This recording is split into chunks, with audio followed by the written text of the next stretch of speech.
തമിഴ് സിനിമയുടെ തന്നെ നടപ്പിൻ നായകനാണല്ലോ സൂര്യ. സൂര്യയുടെ ഒരു സിനിമ തിയേറ്ററിൽ ഇറങ്ങിയിട്ട് 2 വർഷം ഇപ്പോൾ തികയുന്നു. സൂര്യയുടെ അവസാനം ഇറങ്ങിയ സിനിമ എന്ന് പറയുന്നത് 2022 മാർച്ചിൽ പുറത്തിറങ്ങിയ പാണ്ഡ്യരാജ് സംവിധാനം ചെയ്തു വന്ന എതിർക്കും തുനിന്തവൻ എന്ന സിനിമയാണ്. ഈ സിനിമയ്ക്ക് അന്നൊരു മിക്സഡ് റെസ്പോൺസ് ആയിരുന്നു കിട്ടിയിരുന്നത്. എങ്കിലും ഈ സിനിമ ബോക്സ് ഓഫീസിൽ ഒരു ഹിറ്റായ ഒരു സിനിമയും കൂടിയാണ്. എന്നാലും തന്നെ സൂര്യയുടെ ഒരു ബോക്സ് ഓഫീസ് പവർ കാണിക്കാനുള്ള ഒരു സിനിമ ഇപ്പോൾ സൂര്യക്ക് ഇപ്പോൾ എന്നാലും അത്യാവശ്യമാണ്. ഇനി സൂര്യയുടെ വരാനിരിക്കുന്ന സിനിമകളെല്ലാം നോക്കിയാലും കിടിലം സിനിമകൾ തന്നെയാണ്. ആ സിനിമകളിൽ ഏതൊക്കെയൊന്ന് നോക്കാം.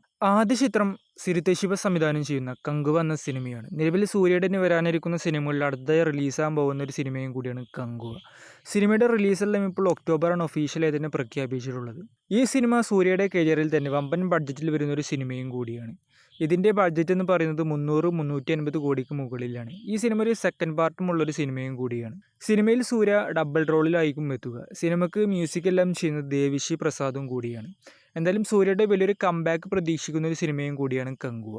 അടുത്ത ചിത്രം കാർത്തിക് സുബ്രാജ് സംവിധാനം ചെയ്യുന്ന സൂര്യ 44 എന്ന ഗ്യാങ്സ്റ്റർ ചിത്രമാണ്.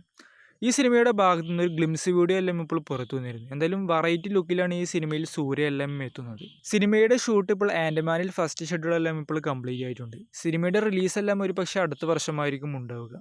സൂര്യയെ കൂടാതെ തന്നെ ഈ സിനിമയിൽ പൂജ ഹെഗ്ഡെ, ജയറാം, ജോയി ജോർജ് എന്നീ വൻ താരനിരയാണ് ഈ സിനിമയിൽ അണിനിരക്കുന്നത്. എന്തായാലും സൂര്യയുടെ വളരെ പ്രതീക്ഷയുള്ളൊരു സിനിമയും കൂടിയാണ് സൂര്യ 44 എന്ന സിനിമ. സിനിമയുടെ ഒരു ടൈറ്റിൽ ടീസർ ഉടൻ തന്നെ വന്നേക്കുമെന്നാണ് അറിയാൻ കഴിയുന്നത്. അടുത്ത ചിത്രം എന്ന് പറയുന്നത് സൂര്യനായകനാവുന്ന ഒരു ഹിന്ദി സിനിമയാണ്, കർണ എന്ന ചിത്രം. ഈ സിനിമ മഹാഭാരതത്തെ ആസ്പദമാക്കിയിട്ടുള്ള ഒരു ബിഗ് ബഡ്ജറ്റ് സിനിമയും കൂടിയാണ്. സിനിമ സംവിധാനം ചെയ്യുന്നത് രാകേഷ് ഓംപ്രകാശും കൂടിയാണ്. സിനിമയിൽ നായികയായി എത്തുക ജാൻവി കപൂർ ആയിരിക്കുമെന്നാണ് ഇപ്പോൾ പുറത്തുവരുന്ന റിപ്പോർട്ടുകൾ. കൂടാതെ തന്നെ ഷാഹിദ് കപൂറും ഈ സിനിമയിൽ ഒരു പ്രധാന വേഷത്തിൽ വരുമെന്ന റൂമറുകളും കേൾക്കുന്നുണ്ട്. എന്തായാലും ഈ സിനിമ കങ്കുവ പോലെ തന്നെ വലിയൊരു ബഡ്ജറ്റിൽ വരുന്ന ഒരു സൂര്യ സിനിമയും കൂടിയായിരിക്കും. അടുത്ത ചിത്രം എന്ന് പറയുന്നത് സൂര്യനായകനാവുന്ന ഒരു തെലുങ്ക് ചിത്രമാണ്. ഈ സിനിമ സംവിധാനം ചെയ്യാനിരിക്കുന്നത് തെലുങ്കിലെ തന്നെ ഒരു മാസ് മസാല ഡയറക്ടറായ ബോയാപതി ശ്രീനുവും കൂടിയാണ്. ഈ ബോയാപതി ശ്രീനു മുമ്പേ സംവിധാനം ചെയ്ത സിനിമ എന്ന് പറയുന്നത് അല്ലു അർജുൻ്റെ യോദ്ധാവ് എന്ന സിനിമയും അതുപോലെ ബാലയെ നായനാക്കി അഖണ്ഡ എന്ന സിനിമയും തന്നെയാണ്. അദ്ദേഹം തെലുങ്കിലെ തന്നെ ഒരു പക്ക മാസ് മസാല ഡയറക്ടറും കൂടിയാണ് ഈ ബോയാപതി ശ്രീനു എന്ന് പറയുന്ന സംവിധായകൻ. നിലവിൽ ഈ സിനിമ കൺഫേം ആണെന്നാണ് അറിയാൻ കഴിയുന്നത്. വരും ദിവസങ്ങളിൽ ഈ സിനിമയുടെ ഒരു അപ്ഡേറ്റ് എല്ലാം പ്രതീക്ഷിക്കാം. അടുത്ത ചിത്രം സുറൈപ്പോട്ട് എന്ന സിനിമയ്ക്ക് ശേഷം സൂര്യയും സുധാ കൊങ്കരയും ഒന്നിക്കുന്ന സൂര്യ 43 എന്ന സിനിമയാണ്. ഈ സിനിമ ഡ്രോപ്പായി എന്ന വാർത്തകളാണ് ഇപ്പോൾ റീസെൻ്റായി പുറത്തുവന്നത്. കൂടാതെ തന്നെ ഈ സിനിമയിൽ നിന്ന് സൂര്യ പിന്മാറിയെന്നും സൂര്യക്ക് പകരം ശിവകാർത്തികൻ ഈ സിനിമയിൽ എത്തുമെന്നാണ് അറിയാൻ കഴിയുന്നത്. നിലവിൽ ഈ സിനിമയിൽ സൂര്യയെ കൂടാതെ തന്നെ ദുൽഖർ, നസ്രിയ എന്നീ വമ്പൻ താരനിരകളാണ് ഈ സിനിമയിൽ അണിനിരക്കുന്നത്. കൂടാതെ തന്നെ ഈ സിനിമ GV പ്രകാശ് കുമാറിൻ്റെ 100ാമത്തെ സിനിമയും കൂടിയാണ്. എന്തായാലും വരും ദിവസങ്ങളിൽ ഈ സിനിമയുടെ ഒരു ഒഫീഷ്യൽ പ്രഖ്യാപനമെല്ലാം പ്രതീക്ഷിക്കാം. അടുത്ത സിനിമ പാരഞ്ജിത്തിൻ്റെ സംവിധാനത്തിൽ വരാനിരിക്കുന്ന ജർമ്മൻ എന്ന സിനിമയാണ്. ഈ സിനിമ പാരഞ്ജിത്തിൻ്റെ തന്നെ ഒരു ഡ്രീം പ്രൊജക്റ്റ് സിനിമയായിരിക്കുമെന്ന് നേരത്തെ റിപ്പോർട്ടുകളെല്ലാം വന്നിരുന്നു. ഈ സിനിമ കൺഫേം തന്നെയാണ്. എന്തായാലും ഈ സിനിമയുടെ ഷൂട്ട് ഒരു പക്ഷേ തങ്കലാൻ സിനിമയ്ക്ക് ശേഷം തുടങ്ങുമെന്ന് പ്രതീക്ഷിക്കാം. അടുത്ത ചിത്രം കാലങ്ങളായി എല്ലാവരും കാത്തിരിക്കുന്ന വെട്രിമാറൻ സിനിമയായ വാടിവാസലാണ്. നിലവിൽ ഈ സിനിമയുടെ അപ്ഡേറ്റ് നോക്കുകയാണെങ്കിൽ സിനിമയുടെ ഷൂട്ട് ഇപ്പോൾ ഈ വർഷം തന്നെ ആരംഭിച്ചേക്കുമെന്നാണ് അറിയാൻ കഴിയുന്നത്. നിലവിൽ വെട്രിമാറൻ ഇപ്പോൾ സംവിധാനം ചെയ്യുന്ന സിനിമ വിടുത്തൊലൈ 2 എന്ന സിനിമയാണ്. ഇതിന് ശേഷമായിരിക്കും ഈ സിനിമയുടെ ഷൂട്ടെല്ലാം ആരംഭിക്കുക.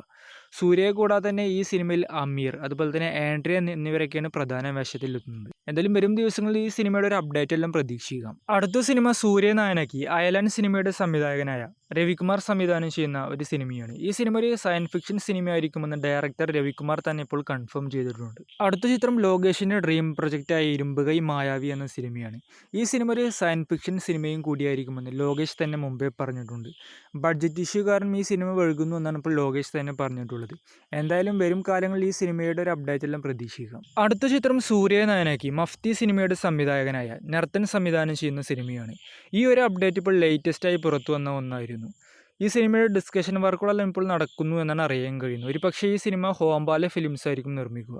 സൂര്യയുടെ സിനിമകളിൽ തന്നെ വളരെ പ്രതീക്ഷയുള്ള ഒരു സിനിമയും കൂടിയാണ് ഇത്. ഈ ലിസ്റ്റിലെ അവസാനത്തെ സിനിമ എന്ന് പറയുന്നത് ലോകേഷിൻ്റെ LC യൂണിവേഴ്സിൽ വരുന്ന റോളക്സ് അതുപോലെ തന്നെ കൈദി 2, വിക്രം 2 എന്ന സിനിമകളാണ്. ഇതിൽ കൈദി 2 എന്ന സിനിമയുടെ ഷൂട്ടെല്ലാം അടുത്ത വർഷം തന്നെ ആരംഭിക്കുമെന്നാണ് ഇപ്പോൾ കാർത്തി തന്നെ പറഞ്ഞിട്ടുള്ളത്. ഈ കൈദി 2 എന്ന സിനിമയിൽ റോളക്സ് എന്ന കഥാപാത്രം ഒരു പക്ഷേ ക്യാമിയോ റോളിലോ അല്ലെങ്കിൽ ഒരു റെഫറൻസും ഉണ്ടായിരിക്കുമെന്ന് ഏറെക്കുറെ കൺഫേമാണ്. വിക്രം 2 എന്ന സിനിമയാണ് ഈ LCU സിനിമകളിലെ എൻഡിങ് എന്ന് പറയുന്നത്. അതിൽ റോളക്സ് എന്ന കഥാപാത്രം അതുപോലെ തന്നെ യൂണിവേഴ്സിൽ പെടുന്ന മറ്റു കഥാപാത്രങ്ങളും ഈ സിനിമയിൽ എന്തായാലും ഉണ്ടാകും. ഈ പറഞ്ഞ സിനിമകളൊക്കെയാണ് ഇനി സൂര്യയുടെ വരാനിരിക്കുന്ന കിടിലം സിനിമകൾ എന്ന് പറയുന്നത്. എന്തായാലും ഈ പറഞ്ഞ സിനിമകൾ നിങ്ങൾ കാത്തിരിക്കുന്ന സിനിമകൾ ഏതൊക്കെയെന്ന് കമൻറ്റ് ചെയ്യുക.